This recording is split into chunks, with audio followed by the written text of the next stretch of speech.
안녕하세요. 이지영 토크카페 첫 번째 순서를 맡게 된 탤런트 이지영입니다. 오늘 이렇게 토크를 같이 하게 된 목사님 양민철 목사님이십니다. 희망찬교회 담임 목사님이시죠? 네, 안녕하세요. 또 하야방송의 전민주 기자님이십니다. 네, 안녕하세요. 목사님, 오늘 이렇게 편안한 장소에서, 이렇게 멋진 장소에서 토크를 하게 됐는데요. 이곳이 어떤 곳인지 좀 설명을 해주시겠어요?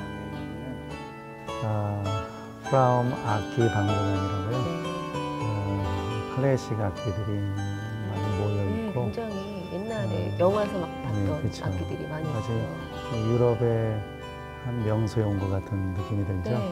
그리고 여기서 작은 클래식 공연도 한다고 얘기를 들었어요. 멋진 곳에 지금 저희가 와 있어요. 예. 나가는 베토벤이나 뭐 와 있을 것 같아요. 그래서 네.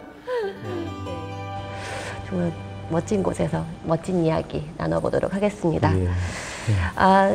저희들이 신앙생활을 하면서 궁금한 것들이 참 많은데 이걸 참 누구에게 여쭤보기도 뭐하고 또 그렇다고 혼자만 갖고 있기엔 조금 애매모호한 것들이 많이 있잖아요. 그래서 그런 것들에 대해서 부담 없이 이야기를 나눠보려고 하는데요. 오늘의 주제는 우리가 신앙생활을 하면서 하나님께 영광을 돌린다고 그런 표현들을 많이 쓰잖아요. 또 연예인들 같은 경우는 시상식장에서도 하나님께 영광을 돌린다 이렇게 말씀하시기도 하고, 하나님께 영광을 돌린다라는 의미가 어떻게 해석을 해야 하는 것인지, 어떻게 받아들여야 하고 우리가 어떻게 해야 하나님께 영광을 정말 잘 돌릴 수 있는 건지 궁금해서 오늘 이렇게 굉장히 중요한 주제를 말씀하셨는데요. 웨스트민스터 소요리 문답 일문일답에 보면 인간의 제일 되는 목적이 뭐냐라는 질문에 대해서 하나님을 영화롭게 하는 것이며 그를 영원히 기뻐하는 것이다. 그래서 즉 하나님의 영광을 위해 사는 것이 신자됨의 제일의 목적이다. 그래서 아마 이 부분에 대해서는 이견이 없을 거예요. 모두가 신자라면 하나님의 영광을 위해 살아야지 뭐 그런 얘기하고 또 그런 생각을 하고 사는데, 전민주 기자는 하나님의 영광을 위해 산다는 것에 대해서 그건 어떻게 들어왔고 생각하고 있는지? 어릴 때부터 이제 하나님 영광을 위해 살아야 된다는 이야기는 많이 들어왔어요. 근데 제가 생각했을 때는 제가 좀 더 유명한 사람이 되고 높은 위치에 있어야지만 하나님한테 영광을 드러낼 수 있을 거라 생각을 했거든요. 근데 또 그러다 보니까 공부를 해도 1등을 해야 되고, 또 뭐 직장을 이제 가질 때도 더 나은 직장을 가져야 되지 않을까 하는 부담감이 또 들더라고요. 그래서 거기에 도달하지 못하면 또 우울하기도 하고 오히려 그래서 그런 많은 갈등과 어려움이 저한테는 부담감이 더 컸던 것 같아요. 뭐 그런 생각은 전민주 기자만의 생각이 아니고 보편적인 그 생각 속에 많이 그런 내용들이 있지 않나 싶어요. 예를 들어 반에서 1등해야 하나님 영광 드러낸다. 또 안 믿는 사람보다 믿는 자로 더 잘 살아야 된다. 또 유명해져야 된다. 그러면 영광 드러낼 수 있다. 또 우리 이지영 씨도 많이 보셨겠지만 탤런트들이 시상대 앞에서 하나님께 영광을 올려드립니다. 뭐 이런 표현들이 아름답긴 하지만은 상을 받은 자만 꼭 하나님께 영광을 돌려야 되는 것처럼, 드라마의 주인공만 하나님께 영광을 돌리는 거 있냐 그렇게 표현하기도 하고 그렇게 느껴지는 거죠. 또 아니면 낙오자가 된 것 같은 또 기분도 들고, 이게 어떤 내가 지금 잘 못하고 있는 거에 대한 죄책감이 들기도 하고, 하나님 앞에 죄를 짓는 건 아닐까, 내가 낙오자가 되면서 그런 생각이 들 때가 좀 종종 있죠. 1등을 한 사람이 하나님께 감사하고 영광 돌리는 거에 참 아름다운 것이고, 또 시상대 앞에서 상을 받는 탤런트가 하나님께 감사하고 영광 돌리는 건 참 아름다운데, 거기까지는 제가 볼 때는 아주 순수하고 좋은 것 같은데, 그것과 그렇지 못한 사람이 서로 비교되면서 1등을 못한 99명의 사람은 마치 영광을 가리는 사람인 양, 또 예수님을 믿는데도 경제적으로 이렇게 좋아지지 않고 어려움을 당하면 하나님의 영광을 가리는 양, 그런 시선 자체가 참 전에 말씀하신 것처럼 어떤 죄책으로 올 수도 있다라는 거죠. 그것은 성경적 가치관은 아니고요. 기복주의적 가치관에서 나온 것이라고 생각합니다. 기복주의의 핵심은 세속적인 복이거든요. 세속적인 복을 많이 소유한 자가 하나님의 영광을 드러내는 것이고, 그렇지 못한 사람은 하나님의 영광을 드러낼 수 없다, 그런 얘기죠. 이 주제가 사실은 우리가 다 알고 있는 얘기 같지만, 사실 뚜껑을 이렇게 열어보면 성경의 가르침이 아닌 다른 생각으로 하나님의 영광에 대한 의지를 막 발동시켰던 것 같아요. 우리들의 생각과 잣대와 기준이 하나님의 영광을 만들었는지도 모르겠네요. 제가 한번 질문을 던져볼게요. 네. 태양이 있습니다. 그 태양이 밝죠. 네. 그런데 손전등을 켜서 태양에 비추었을 때 태양의 밝기가 더 밝아질까요? 절대 그렇지 않죠. 네, 그렇죠. 태양 그 자체가 충분히 밝기 때문에 손전등을 비추어지지 않아도 태양은 밝다라는 거죠. 저는 이 태양과 하나님을 좀 비유로 섞어서 설명 좀 하고 싶어요. 하나님은 영광 자체이시고, 제가 자주 쓰는 표현을 말씀드리면 영광 덩어리. 영광 그 자체고 영광 덩어리이기 때문에 인간의 영광을 보태어드리지 않아도 그분은 영광스러운 분이다, 그런 얘기죠. 한다는 하나님께 영광을 돌린다 이런 표현을 하잖아요. 그러면 돌린다 해도 하나님 그 자체가 영광이기 때문에 우리가 어떻게 그 표현에 맞는 그런 삶이 되는 건지 돌리는 게 정말 어떻게 돌리는 건지. 마치 이런 거와 같다라고 생각됩니다. 그 태양 그 자체는 밝기 때문에 거기에 빛을 보태주지 않아도 되지만, 태양이 비춰지지 않는 그늘진 곳에 빛을 비추어야 된다라고 생각해요. 그것이 신자의 사명이라고 생각하는데, 만약에 어두운 그늘에 태양빛이 닿지 않았을 때 그것을 비추어 주려면 우리는 거울이라는 도구를 쓸 수 있다는 거죠.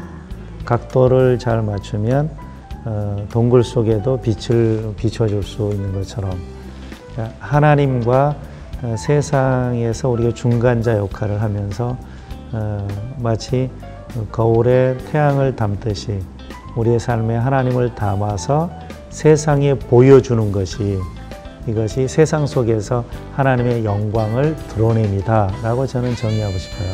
우리의 모습 가운데, 우리의 삶 가운데 하나님의 닮은 모습을 조금이라도 믿지 않는 자가 느꼈다면, 그렇죠. 그것이 하나님께 영광을 돌리는 삶이 되는 것이다. 그렇습니다. 사실 저희가 이제 근데 기독교가 최근에 많이 욕을 먹잖아요. 그런 그늘진에 있는 사람들한테 그 하나님의 그 빛을 우리가 비춰줘야 되는데 그 비춰주기보다는 오히려 또 욕을 먹고 비판받고 그런 가운데 있는데, 이런 것들이 혹시 또 우리가 하나님의 그 영광 그 자체의 모습을 잘 비추지 못해서 그런 건지, 뭐 그런 이유에 대해서 좀. 그렇죠. 그 신자가 세상을 살 때 하나님의 모습을 보여주며 살아야 되는데, 제가 보는 견해로는 신자들이 세상과 자꾸 겨룰 요구한다는 거죠. 세상과 겨루려고 하다 보니까 꼭 세상을 이겨야 되고, 불신자보다 내가 더 잘 살아야 되고, 또 믿는 자로서 안 믿는 사람을 제끼고 국회의원에 당선되어야 되고, 뭐 이런 사고방식이 있다 보니까 세상과 경쟁하게 되잖아요. 경쟁의 뿌리는 욕심입니다. 욕심을 갖고 경쟁하니까 세상 속에서 하나님의 모습을 보여줄 수 없고, 오히려 더 나쁜 관계가 형성되면서 하나님의 명예가 땅에 떨어지고, 신자로서 안 믿는 사람보다 더 큰 욕심을 보임으로써 욕을 먹고 있는 것이 아닌가. 그래서 세상에 나 같은 사람을 요새 목사가 아니라 먹사라고 한다면서요. 기독교가 아니라 개독교라고 하는 이유가 그런 그 잘못된 영광 개념에도 상당한 관련이 있다라고 저는 생각해요. 욕심이 화근이네요, 욕심. 그렇죠. 그 마음의 중심이 우리가 하나님 앞에 있어야 되는데 어떻게 보면 하나님께 영광 돌린다는 핑계로 제 욕심을 채린 게 아닌가. 예. 제가 하는 질문을 해볼게요. 하나님의 그 아름다움, 하나님의 그 위대함이 한 인격 속에 형상화되신 분이 누굴까요? 예수님. 예, 그렇죠. 예수님이죠. 네. 시브리서 1장 3절에 보면 예수님은 하나님의 영광의 광채시요 본체의 형상이시라. 이 말이 좀 어려운 말 같은데 하나님의 영광이 잘 나타난 한 인격체, 형상화된 한 인격체가 예수님이다. 그런 얘기예요. 그러면 저는 이 말씀을 처음에 보고서 혼자 많이 생각을 했었습니다. 하나님은 어마어마한 분이고 천지 만물의 창조자이시고 우주보다 크신 분이고 그런데 그 하나님의 온전한 형상이 그리스도라는 낮은 삶을 사셨던 한 분에게서 나타났다라고 할 때 언뜻 이해가 안 됐어요. 그런데 성경은 그리스도는 하나님의 온전한 형상이다, 본체의 형상이다 그렇게 말하고 있죠. 그래서 영광 덩어리이신 하나님이 그리스도라는 인격 속에 아주 잘 나타나 있다는 거예요. 그러면 답은 간단하잖아요. 어떻게 누구처럼 살면 하나님의 영광을 드러낼 수 있나요? 예수님처럼. 예, 아주 대답을 잘 하셨어요. 근데 예수님처럼 살기가 그렇게 사실 쉬운 건 아니잖아요. 그렇죠. 그러니까 예수님처럼 어떻게 완벽할 수는 없잖아요. 저희가 예수님은 완벽하신 분인데 하나님의 형상으로. 근데 저희가 어떻게 예수님처럼 하나님처럼 살 수 있냐고. 그 고민이 정상적인 사람이라면 다 있어야 된다고 보고요. 저 역시도 그 고민을 상당히 오래전에 오카나 목사님께서 제자와 운동을 하시면서 제자가 뭐냐라는 질문에 대해서 이렇게 답을 하셨어요. 예수님처럼 되고 예수님처럼 사는 것. 예수님처럼 되고 예수님처럼 사는 자가 제자인데 그럼 어떻게 내가 죄 많은 인생이 하나님이신 예수님과 같이 되고 예수님처럼 사느냐. 지금 이지영 씨 질문이 바로 그런 얘기잖아요. 그렇죠? 그런 많은 죄를 지었는데. 예, 그렇죠. 어떻게 우리 같이 죄 많은 인생이 그리스도처럼 되냐. 근데 이 부분에 대해서 이렇게 설명드리고 싶습니다. 그리스도처럼 된다라는 것은 그리스도의 수준과 동일하게 된다라는 말이 절대 아니고 그것은 가능하지도 않다는 거죠. 어떻게 인간이 하나님이 되느냐 이런 얘기잖아요. 그럼 불가능한데 그러면 왜 오카노 목사님은 그렇게 정의하셨고 성경은 또 예수님처럼 되어야 한다. 그리스도의 장성한 분량에 이르라 이렇게 말했는가. 그것은 두 가지 주목할 필요가 있다고 생각해요. 첫째는 예수님의 마음가짐. 마음가짐. 예. 그럼 예수님의 마음이 뭘까요? 일단은 사랑이 많으신 분. 예. 성품은 온유하신 분. 또 기자님 하시는 겸손하신 분. 네, 맞아요. 두 분이 아주 성경적으로 정확한 답을 해주셨는데 예수님은 하나님이 세상을 이처럼 사랑하사 보내신 분이기 때문에 하나님 사랑의 결정체, 한 인격 안의 결정체로 오신 분이 예수님이니까 정확한 답을 하셨고요. 또 예수님이 마태복음 11장에 보면 나는 마음이 온유하고 겸손하니 내게 와서 내게 배우라. 예수님이 마음이 온유하고 예수님 마음이 겸손하시다. 그렇게 말씀하셨다는 거죠. 그래서 우리가 예수님의 그 신적인 수준에 도달할 수는 없지만 그리스도의 마음가짐, 온유와 겸손으로 살아가면 된다라는 말씀이죠. 온유한 마음, 겸손한 마음을 배우려고 하고 닮아가려고 하는 모습이 저희들에게 바라시는 모습이지 않을까. 네. 삶 가운데서 완벽하진 않더라도 믿지 않는 사람들에게 예수님의 어떤 성품 한 부분을 느끼게끔 우리가 행동을 하고 뭔가 나눈다면 아마 하나님께 영광을 돌리는 그 모습이 그 자체가 되지 않을까. 그렇죠.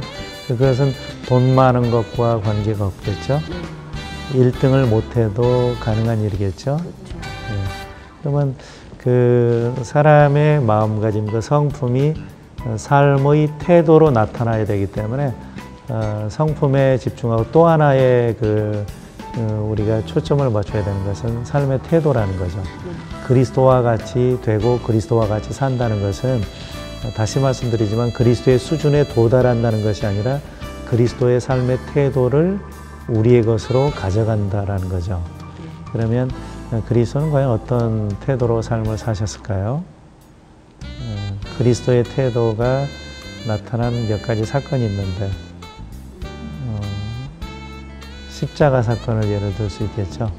빌립보서 2장에 보면은 그는 하나님의 본체시지만 동등됨을 취하지 아니하시고 종처럼 사셨는데 십자가에 죽기까지 복종하셨다. 하나님께는 복종하며 사셨고 또 예수님께서 3년 6개월 동안 제자를 양육하신 다음에 십자가 지시기 전날 밤 마지막 수업을 하셨어요. 저는 그 마지막 수업이라는 표현을 좋아하는데요.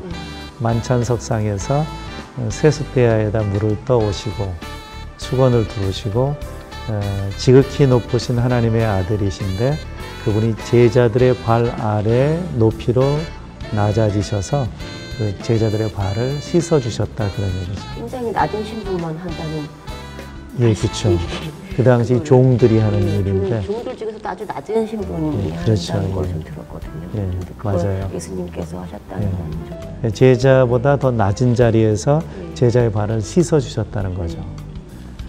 그래서 예수님의 이 생애를 통해서 우리가 배워야 되는 것은 하나님께는 복종하는 삶이었고 사람을 상대할 때는 섬김의 삶이었다는 거죠. 예. 그래서 그리스도 안에서 하나님의 그 영광스러운 모습을 우리가 찾자면 하나님께는 복종하셨고 또 사람들에게는 섬기는 삶, 온유하고 겸손한 모습으로 섬기는 삶을 사셨다라는 것이죠.